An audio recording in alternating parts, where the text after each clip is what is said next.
পিশাচ কোথায় থাকে? পিশাচ দেখো আজ দেখবে এখন তো চেম্বারে যখন নাকি ধরো 10 জন লোক আসছে তার মধ্যে ধরো 5 জনই ধরো এই ধরনের জিনিসে রয়েছে, কেউ প্রেত কেউ পিশাচ এইগুলো প্রেত।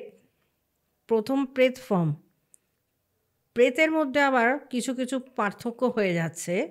যারা নোংরা জায়গায় থাকছে, মানে যেই সমস্ত সূক্ষ্ম শরীর, ওটাকে আমি সূক্ষ্ম শরীরই বলবো, যাকে চোখে আমরা দেখতে পাচ্ছি না, যারা সব সময় সব জায়গায় ঘুরে বেড়াচ্ছে, কিন্তু আমরা ভাবছি আমাদের এখনকার এত আপডেট যে হচ্ছে, আমরা দিন দিন নিজেরা আপডেট হচ্ছি, চারিদিকে একদম মল হচ্ছে, চারিদিকে এত রেস্তোরাঁ, আমরা এত মডার্ন হচ্ছি, আমরা এখন সকলে ল্যাপটপ নিয়ে দৌড়চ্ছি।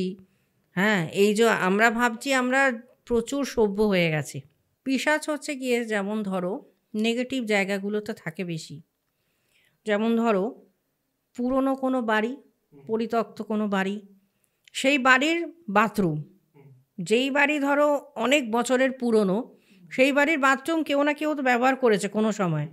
সেই বাড়ির বাথরুম, যে পায়খানা বাথরুম আছে, সেগুলো তো ওইভাবেই পড়ে আছে, সেখানে শ্যাওলা পড়ছে, ওই জায়গাটা ওরকমভাবেই রয়েছে। ওই সমস্ত জায়গাগুলোতে কিন্তু পিশাচের বসবাস তৈরি হচ্ছে, কবরস্থানে বসবাস হচ্ছে। ঠিক আছে, তারপরে ধরো অনেক পুরনো কোনো গাছ, যেই গাছে দেখো মাটির ভেতরে কি পোতা আছে বা কি আছে কেউ জানে না, এমন কোনো গাছ যেখানে হয়তো কোনো সময় সেই গাছের নিচে হয়তো কোনো বডি বা কোনো বেড়াল কোনো কুকুর মরে গেছিলো, তাদেরকে পুঁতে দিয়েছে, এই ধরনের গাছে, এই ধরনের জিনিসগুলোতে পিশাচ কিন্তু বাসস্থান তৈরি করে। আর পিশাচ এমন একটা জিনিস যে তোমার ধরো যদি মনে করে যে ও এন্ট্রি নেবে, আত্মা একরকমভাবে এন্ট্রি নেয়, পিশাচের এন্ট্রি অন্যরকম। পিশাচের এন্ট্রি হচ্ছে নোংরা জায়গা দিয়ে। আচ্ছা, যেমন ধরো বিশেষ করে মেয়েদের যে এখনকার দিনে দেখো মেয়েরা কিছু মানে না, সব সময় সব জায়গায় যাচ্ছে, কারণ সত্যি কথা ঘটনা ইয়েতে এখন সবাই যা করতে বেরোচ্ছে, কেউ কেউ অফিসে যাচ্ছে, কেউ কলেজে যাচ্ছে, কেউ পড়তে যাচ্ছে। আগেকার দিনের তো এখন আর সেই দিন নেই যে ঘরে এক জায়গায় বসে থাকলো বা এত কিছু মানলো। তবে বেশিরভাগ কেস আমি দেখতে পাচ্ছি আমার কাছে যারা আসে মেয়েরা পিরিয়ড চলাকালীন, ঠিক আছে, এরা যে বাইরে যাচ্ছে, সারাদিন থাকছে, সেখানে গিয়ে তো টয়লেট ইউজ করছে, সারাদিনও তো নিশ্চয়ই বাড়িতে এসে টয়লেট করছে, আবার ঘর থেকে বেরোনোর সময় টয়লেট করে বেরোচ্ছে, এমন তো না। বাইরে যখন যাচ্ছে পিরিয়ড অবস্থা, তারা টয়লেটে যাচ্ছে। এবার টয়লেটে যখন বসছে তখন কিন্তু যে বিশেষ করে মেয়েদের যে যৌনাঙ্গ, সেখান দিয়ে কিন্তু পিশাচ আগে প্রবেশ করে আচ্ছা, শরীরে।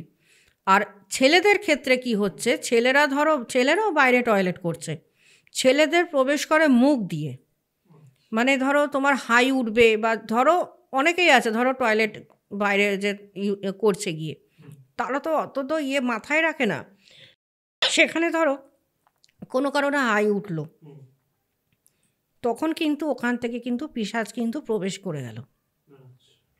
বা ধরো খুব শরীর উইক নিয়ে বেরোচ্ছে কাজে, সেটা মেয়ে হোক আর ছেলে হোক, তার শরীরে কিন্তু পিশাচ কিন্তু প্রবেশ করে গেল।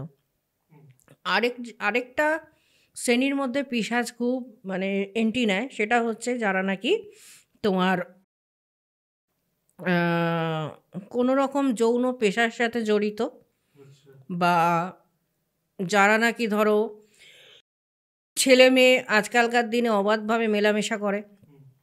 ঠিক আছে, যখন নাকি ওই ক্লোজ যে মুহূর্তটা, সেই টাইমে যদি পিশাচের কোনো রকম সূক্ষ্ম শরীর আশেপাশে থাকে, তাহলে কিন্তু তৎক্ষণাৎ এক হয় মেয়েটাকে না হলে ছেলেটাকে কিন্তু ধরে তার মধ্যে কিন্তু প্রবেশ করে যাবে। এরকমই বিভিন্ন আরও ক্লিপস পাওয়ার জন্য, আরও বিষয়ে জানার জন্য আমাদের এই চ্যানেল ইউটিএস ক্লিপসকে অবশ্যই সাবস্ক্রাইব করুন।